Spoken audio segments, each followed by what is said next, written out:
안녕하세요. 지극히 사적인 책 읽기의 똑서입니다. 안녕하세요. 똑똑입니다. 네, 저희는 지금 지적 대화를 위한 넓고 얕은 지식체로 최 사장님 책 공부하고 있습니다. 오늘은 2장 인간과 문명 할 차례인데요.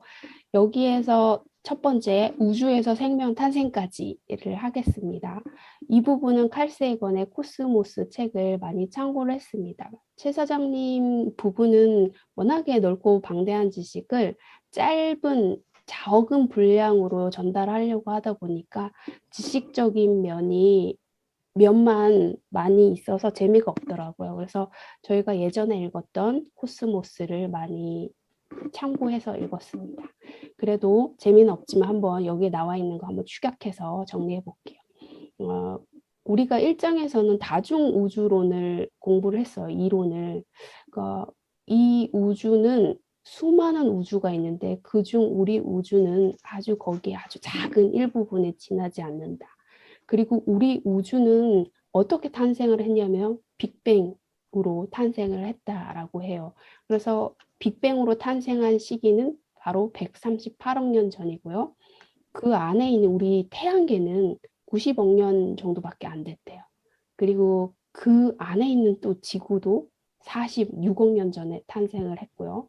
그다음에 생명의 탄생은 38억 년 전 은색누대 때 탄생을 했는데 생명의 탄생이라고 하면 뭔가 거창한 것처럼 보이는데 이때는 바다에 있는 녹색 조류에 불과했다라고 해요. 본격적인 생명 탄생이 이루어졌던 5억 7천만 년 전에 하고 한 30억 년 동안 계속 이 지구에는 바다에 있는 녹색 조류만이 생명으로 존재를 했었고 본격적인 생명 탄생은 현생누대, 캄브라기 대폭발 시기에 일어납니다. 저는 이 캄브라기 대폭발을 칼 세이건의 코스모스에서도 굉장히 인상 깊게 읽었어요. 그때 그 칼 세이건님이 이렇게 얘기를 해요. 캄브라기 대폭발이 시작되자마자 다양한 형태의 생물들이 바다에서 우글거리기 시작했다. 우글거렸다는 건 갑자기 수많은 종들이 바글바글 우글우글 한 거잖아요. 그 느낌이. 그리고 최 사장님이 이렇게 얘기해요. 아니 갑자기 하늘에서 수많은 생명체가 쏟아졌나? 그 정도로 이 캄브라기 대폭발 시기에는 뜬금없이 수많은 종이 탄생을 한 거예요. 정말 뭔가가 우리가 모르는 뭔가 사건이 있었을 것 같은 느낌인데 그래서 이때부터 지구의 생명이라고 부를 수 있는 생명체들이 발생을 했습니다. 인류의 조상 탄생은 600만 년 전입니다. 우리 인류를 생각하면 굉장히 오랫동안 지구에서 살아온 것 같지만 실제로 어, 기억은 안 나는데 0점 몇몇 초에 불과하다 이렇게 말을 하거든요. 그만큼 인류의 탄생은 한 점에 불과한 것 같아요. 그리고 생명 탄생설에서 칼세이건의 칼세이건과 최 사장님이 좀 다른 입장을 가지고 있어요. 칼세이건은 과학자다 보니까 철저한 유물론자고 그 화학적인 반응을 통해서 우리 생명체가 탄생을 했다라고 보는 입장인데 최 사장님은 의식을 굉장히 강조하는 분이시잖아요. 그렇게 따지면 이 생명에 모든 생명이 동등하다는 건데 왜 우리 인간만 갖고 있는 건 의식, 영혼, 마음 이런 거를 설명할 수가 없다. 인간만 갖고 있는 이 특별함만을 인정을 하고 그 철학적인 논의를 계속해야 한다라는 입장이 최 사장님의 입장이에요. 저는 최 사장님의 의견에 동조를 하고요. 다음은 인류 탄생 부분입니다. 인류 탄생 부분은 유발 하라리의 사피엔스를 많이 참고를 했습니다. 최 사장님도 같은 의견이에요. 그러니까 우리가 예전에 학교 다닐 때 배울 때 오스트랄로피테쿠스가 호모 에렉투스가 되고 네안데르탈인이 되고 그다음에 사피엔스가 되는 이 선형적인 구조로 진화한다라고 배웠잖아요. 전 그렇게 배웠는데 똑똑님도 그렇게 배우셨나요? 그쵸. 저 네, 그래가지고 그때 이 책에서 그 말 나오잖아요. 네네. 그럼 지금 원숭이는 왜 그저 그냥 원숭이로 남아있고 왜 음, 진화하지 않았어요? 저 똑같은 생각 많이 하지 않았어요? 학교 맞아요, 다닐 때? 맞아요. 원숭이는 언제 맞아. 인간이 될까? 그러니까 그럼 쟤네는 왜 안 됐을까? 이렇게. 맞아요. 근데 그때 우리가 사피엔스 읽으면서 아니다. 결국에는 아니다라는 결론이었고 지금 현재 과학계에서도 이걸 받아들이고 있는 입장이에요. 그러니까 지금 이렇게 된 건 아니고 전혀 다른 종이었다라는 거고요. 지구에는 적어도 6종의 인간이 살고 있었는데 지금은 호모 사피엔스 딱 한 종만 있다고 해요. 그럼 어떤 일이 일어났는가? 그 7만 년 전에 인지혁명이 일어났다라고 얘기를 했어요. 이거는 유발 하라리의 주장이에요. 그러니까 갑자기 7만 년 전에 동부 아프리카에 살고 있던 호모 사피엔스가 전 세계로 퍼져나갔다. 7만 년 전에 무슨 일이 일어난 거다. 그게 바로 인지혁명이다라고 유발 하라리는 말을 하고 있고요. 호모 사피엔스가 전 세계를 장악을 하면서 다른 종들은 멸종을 했다. 그럼 무슨 일이 일어난 것인가? 호모 사피엔스가 다 죽였다. 대학살을 일으켰다라고 얘기를 하는 거예요.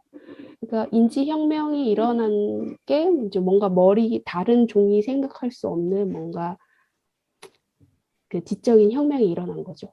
그리고 그들을 지배하고 다 죽일 수 있는 상황까지 간 거였다라고 하는데 이 부분이 재밌었어요. 이 부분을 더 정확하게 알고 싶으신 분들은 유발 하라리의 사피엔스를 읽어보시면 될 것 같습니다. 그 다음에 이제 우리가 문명 탄생으로 가는데요. 이렇게 호모 사피엔스가 전 세계를 장악하고 모여 살기 시작하면서 신석기 혁명인 농업이 일어나요. 농사를 지으면서 이제 문명이 발생을 하죠. 그게 약 7천만 년 전이라고 얘기를 합니다. 우리가 알고 있는 4대 문명이 일어나요. 이집트 문명, 메소포타미아 문명, 인더스 문명, 항아 문명.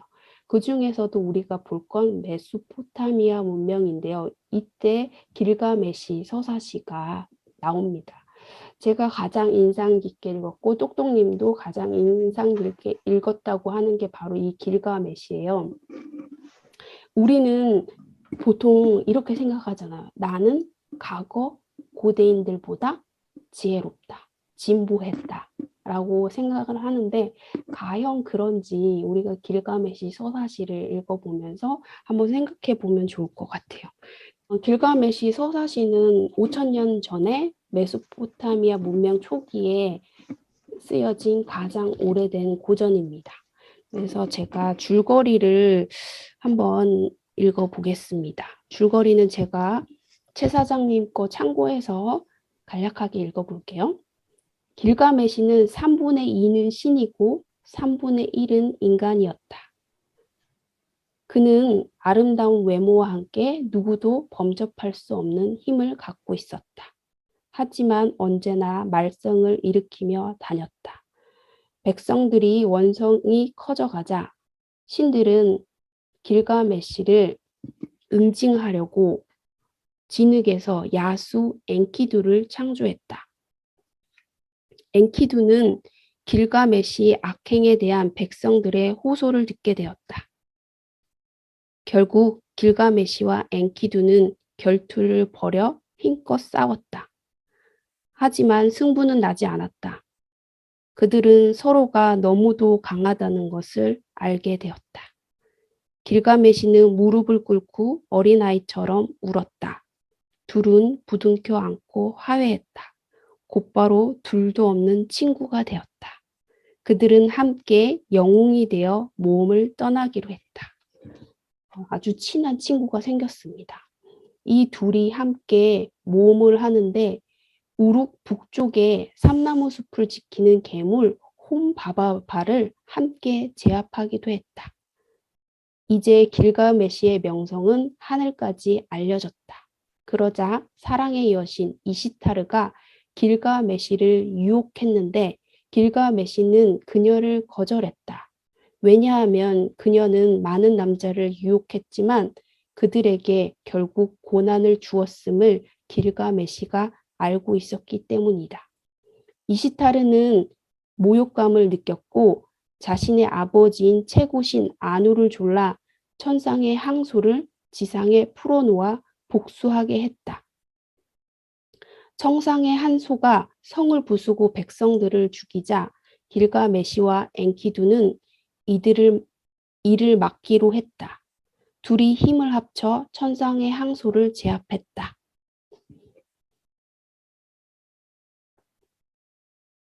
이시타르는 모욕감에 분노했고 신들에게 길가메시와 엔키두가 신을 모욕했으니 그들을 벌해야 한다고 주장했다. 하지만 길가메시는 신의 피가 섞여 있어 죽일 수가 없었다. 그래서 엔키두를 죽이기로 결정했다. 결국 엔키두는 병에 걸렸고 길가메시의 품에 안겨 죽게 되었다. 사랑하는 친구를 잃은 길가메시는 엔키두의 시체를 부둥켜 안고 오랜 시간 슬퍼했다. 슬픔이 가라앉자 길가메시는 생명의 덧없음을 느꼈다. 그러자 죽음의 공포가 엄습해왔다. 영원한 생명을 갈구하기 시작한 것이다. 영원히 죽지 않는 자가 있다는 것을 알게 되었고 그를 찾아 떠났다. 그는 우트나 피시팀이었다.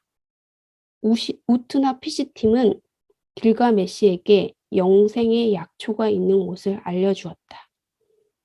길가메시는 영생의 약초를 손에 넣었다. 돌아오는 길에 잠깐 잠이 들었는데 뱀이 나타나 그 약초를 먹고 사라져버렸다. 길가메시는 영원한 생명이 자신의 것이 아님을 알게 되었다. 지칠 대로 지쳐 우르구로 돌아온 길가메시는 자신의 이야기를 돌에 새겼다. 그리고 시간이 흘러 때가 이르자 자리에 누워 다시는 일어나지 않았다. 이게 바로 길가메시의 줄거리거든요. 여기 보면 우리가 너무나 익숙한 줄거리예요. 그죠? 우리 맞아요. 뭐 호메로스의 그 일리아스, 오디세이아 이 내용이랑 좀 신과 영웅의 이야기는 완전히 겹치고 그리고 보편적인 인간의 모습이잖아요. 그러니까 친구가 죽어서 슬퍼하고 모험을 떠나고 영생을 갈구하는 이런 모습들. 고대인의 그 최초의 오래된 고전이라고 하는데 지금의 우리의 인간의 모습하고 다르지 않다라는 생각이 많이 들었고요. 최 사장님이 이런 말이 인상에 남았어요. 가장 오래된 고전이라는 형식적인 가치를 넘어 인간이라는 존재에 대한 보고서이다. 당신과 나의 인생에 대한 담담한 은유일지도 모른다. 라는 이 말이 굉장히 인상 깊더라고요. 정말 그리고 이 다음에 앞으로 어떻게 펼쳐질지에 대해서 또 예고를 하세요. 이런 인간에 대한 고민과 슬픔에 대해 위대한 스승들의 가르침을 알아볼 것이다. 라고. 그래서 참 재밌었습니다. 저는. 네. 저는 이제 똑똑님에 이어가지고 제가 이제 인상 깊게 읽었던 부분만 간략히 이야기하고 넘어가겠습니다. 아까 이제 저희 간략하게 살펴봤던 게 우주가 과연 언제 시작됐는가 해가지고 138억 년 전이라는 이 숫자가 나왔잖아요.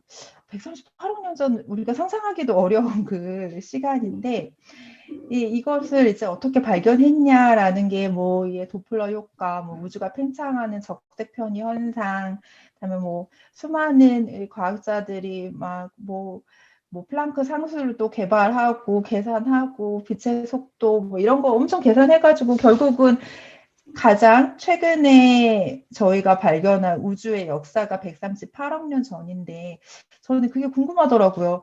아니 그러면은 왜 인간이 이제 고대에서도 이런 것들을 많이 궁금해하고 측정했다고 하는 것들을 읽은 것도 같은데 그럼 인간이 왜 이렇게 우주에 대해서 궁금해할까라는 의문이 좀 들더라고요. 그래서 혹시 똑사님은 어떻게 생각하시는지 한번 여쭤보고 싶어요.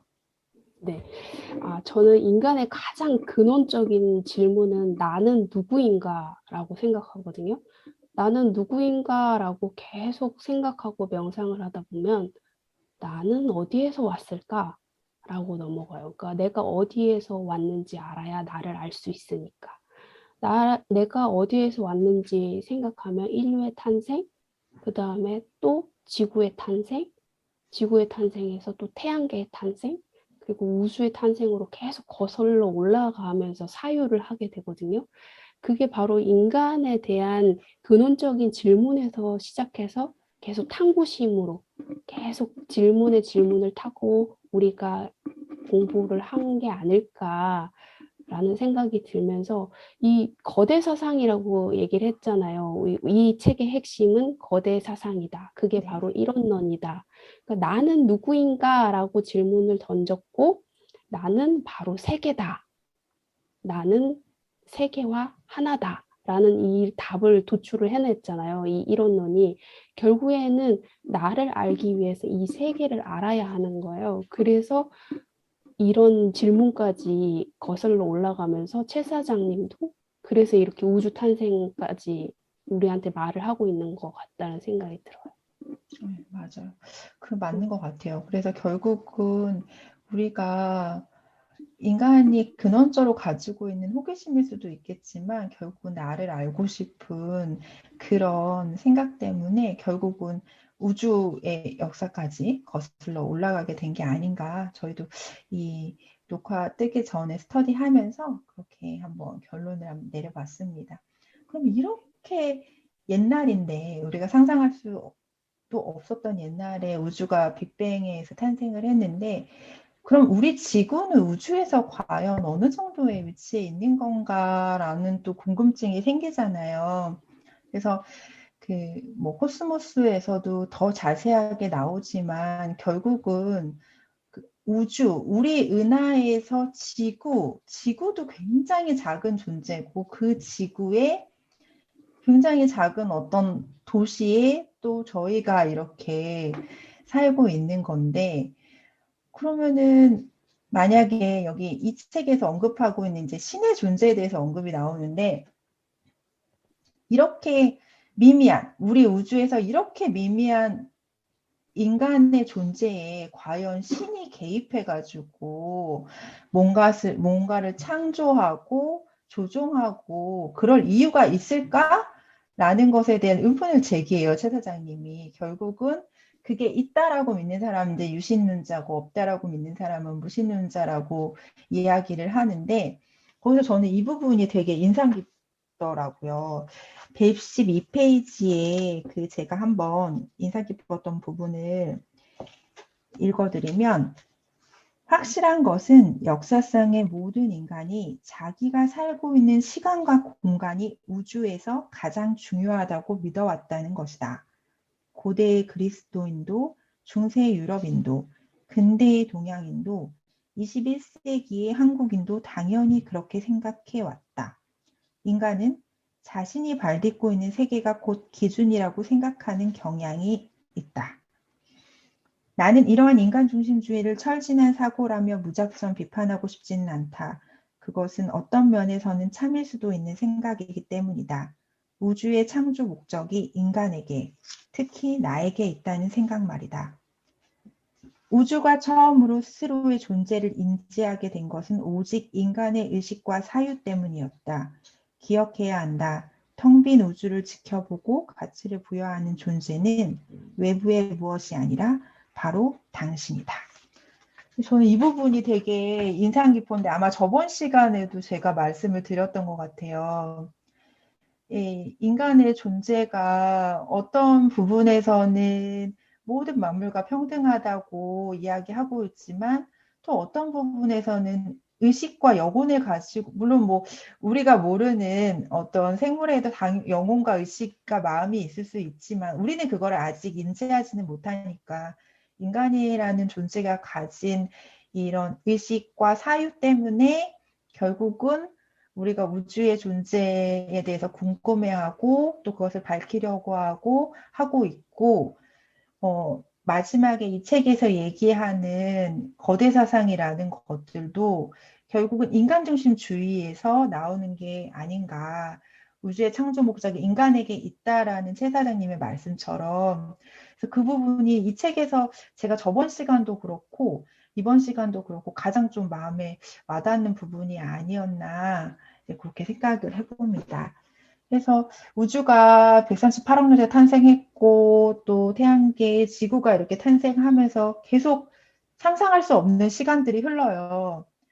그러다가 38억 년 전에 이제 생명이 탄생을 하는데 여기서도 우리가 생각하는 이제 기본적인 인간이 어디서 탄생했는가라는 인간이 아니고 생명이 어디서 탄생했는가에 대한 실험이 하나 언급이 되는데 이게 1953년에 했던 실험이래요. 근데 이 실험이 굉장히 여러 가지 책들에 다 언급이 되고 제가 이 실험을 코스모스에서도 봤고 그 리처드 도킨스의 이기적 유전자에서도 읽었던 실험이거든요. 근데 최 사장님도 여기 언급을 하셨더라고요.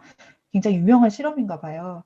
근데 이게 원시 지구의 상태를 재현한 플라스크에 전기 충격 스파크를 가했더니 단백질인 아미노산이 생성됐다라는 실험인데 이것에서 과학자들이 안도를 했다고 해요. 아, 생명이 이렇게 만들어졌구나. 결국은 이 무기 물질에 어떻게 조합을 하느냐에 따라서 뭔가 거기서 유기물인 생명이 탄생할 수도 있다. 이런 결론을 내면서 결국은 그 이론이 발전해가지고 지금의 진화론, 화학적 진화론이 지금 현재 지지받는 이론으로 되어 있는데 여기서 최 사장님은 문제 제기를 하더라고요.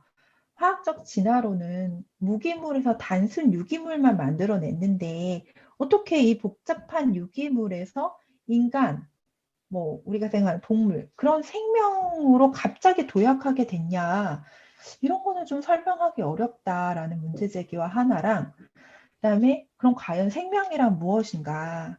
생명은 그러면 결국 물질에서 나오는 건데 이거는 우리가 생각하는 의식을 가진 존재의 생명과는 좀 다른 거 아닌가?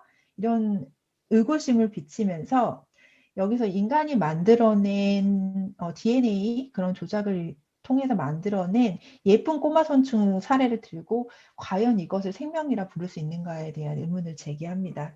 근데 이거에 대한 거는 아직 우리가 결론을 내리지는 못한 문제인 것 같고 책에서도 최 사장님이 뭔가 결론을 내리지는 않았어요. 자신이 이제 화학적 진화론에 대해서 이거는 조금 명확히 우리 생명의 진화를 설명하기엔 부족하다라고 그냥 말씀을 하고 있는데 저는 이 부분에 대해 동조를 하는 게 제가 이기적 유전자 읽을 때도 그런 생각 했거든요. 이기적 유전자는 결국은 DNA가 자기 복제를 통해서 자연 선택의 과정을 통해서 진화를 했다는 건데 그럼 결국 왜 그 DNA가 그냥 환경이라는 그런 조건에 의해서만 이 수백, 수천, 수만 가지의 어떤 생명체로 이렇게 다르게 진화를 했을까?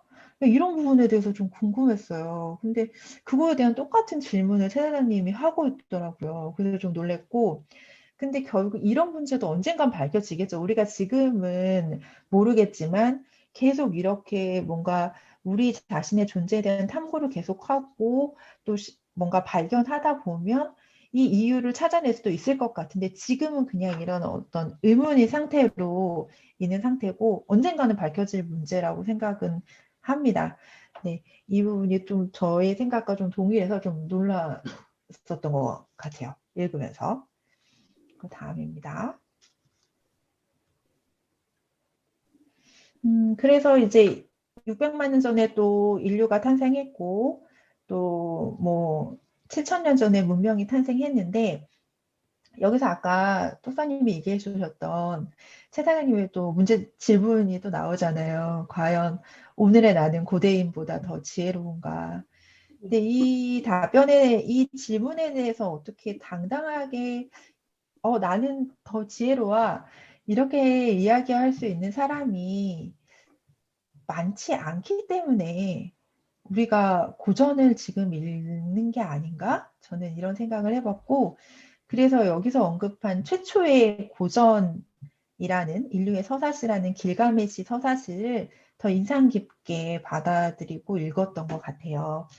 그래서 길가메시 서사시에 대해서는 아까 이제 똑사님께서 줄거리도 다 이야기를 해주셨고 이제 책에 나온 이야기들을 언급을 해주셨는데 제가 이 길가메시라는 단어를 유발 하라리의 사피엔스를 읽으면서 처음 접해 봤어요. 그때 길가메시? 길가메시가 뭐지? 하고 이제 그냥 휙 넘어갔던 내용이었는데 이번에 여기서 길가메시가 이런 내용이었구나라는 걸 새롭게 알게 됐고 이 유발 하라리의 사피엔스에서 길가메시 프로젝트라고 해가지고 이 유발 하라리가 뭔가 이거는 만들어낸 개념이에요. 지금 현생의 호모 사피엔스라는 인간의 종이 무엇을 하고 있는가? 우리가 이런 프로젝트를 하고 있다라고 해서 설명을 해주고 있고 여기 길가메시 서사시에 언급한 그 마지막 길가메시가 바랬던 영생을 얻기 위해서 지금의 인간도 똑같이 노력을 하고 있어요. 굉장히 어떻게 생각하면 무서운 방식으로 노력을 하고 있는데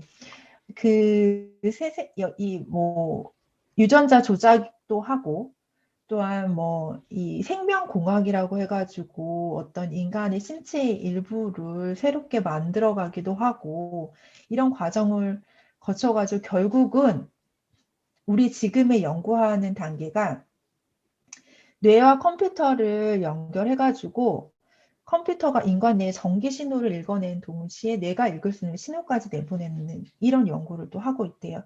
근데 이거를 만약에 이 컴퓨터를 몇 대를 연결하게 되면 지금의 호모 사피엔스 종과 완전히 다른 어떤 지적인 수준을 가진 새로운 존재가 탄생을 하게 되는 거예요. 그럼 과연 이런 존재를 우리가 뭐라고 명명해야 될지도 모르겠고, 과연 이것을 생명이라고 불러야 되는지, 아니면 인간을 특정하는 존재가 과연 지능이라면, 그러면은 얘는 생명 가지고 있는 거잖아요. 그러니까 그거에 대한 질문을 계속하면서 이 유바라라는 마지막에 우리 인간이 자연의 모든 것을 통제하고 있는데 우리는 무엇이든 이룰 수 있다라고 말을 합니다. 그래서 우리가 무슨 존재가 되고 싶은가가 중요한 것이 아니라 우리가 지금 무엇을 원하고 싶은가가 중요하다. 결국 우리 인간은 원하고 싶은 것을 다 실행할 것이다. 라는 게 이 사피엔스의 결론이거든요. 이거 되게 어떻게 보면 되게 무서워요. 이거 읽으면서도 제가 사피엔스 처음 읽으면서 마지막에 이렇게 결론을 내린다는 거에서 그때도 조금 약간 무섭다 이렇게 생각했는데 제가 지벤여밭 이 길가메시의 이야기를 알고 또 사피엔스를 다시 한번 읽어보니까 더 무서운 거예요. 그 길가메시 서사시가 쓰여질 당시에는 그냥 단지 이 영생이라는 것을 우연에 의해서 얻으려고 했던 거잖아요. 뭔가를 약을 먹는다든지 뭔가 이 우연적인 건데 지금의 호모사피엔스는 이거를 만들어낸다는 거예요. 우리가 원하는 걸 뭐든지 다 만들어낸다는 거. 그럼 과연 우리가 무엇을 만들어내야 되는지는 깊게 좀 고민을 해봐야 되는 문제가 아닌가 이런 생각을 하면서 다시 사피엔스를 읽어보니까 더 조금 무섭긴 하더라고요. 그래서 네. 저는 여기까지입니다. 네. 그 똑똑님 그 뇌와 컴퓨터와 연결하려는 연구 제가 어젠가 그 기사를 봤는데 일론 머스크가 맞아요. 2025년 내년에 사람 뇌에 칩을 인식할 계획이라고 하더라고요. 지금 현재는 원숭이한테 칩을 인식을 해가지고 많은 테스트를 해서 안전하고 신뢰할 수 있는 데이터까지 확보된 상황이기 때문에 내년에 사람한테 이 칩을 인식하겠다라는 건데 이거를 인식하면 이제 불구의 사람도 어느 정도 그 활동할 수 있고 이러니까 좋은 목적으로 하지만 이게 과연 어떤 식으로 또 왜곡돼서 사용될지 우리가 합의되지 않은 상태에서 이렇게 과학적인 기술만 계속 발달을 해서 한다 그러면 정말로 이 호모 사피엔스가 음. 어떠한 길로 갈지 참 걱정입니다. 맞아요. 그래서 여기서는 종말을 얘기하잖아요. 사피엔스는 음, 호모 사피엔스의 종말을 얘기하는데 과연 네. 호모 사피엔스가 종말하면은 어떤 인류 대체 무슨 생각을 하는 인류가 우리 사회에 살게 될지 그것도 궁금하긴 하네요. 진짜. 갑자기 그 톡톡님이 예전에 말씀하셨던 바가바트 기타의 만우가 생각이 나네요. 호모 사피엔스 어, 이렇게 종말을 하고 새로운 만우, 새로운 인류의 시조가 다시 탄생을 할 것인가? 맞아. 그럴 수도 있어요. 네. 아, 오늘은 참. 오늘은 여기까지 할까요? 더 하실 말씀 있으세요? 없습니다. 네, 오늘은 여기까지 하겠습니다. 다음에 만나요.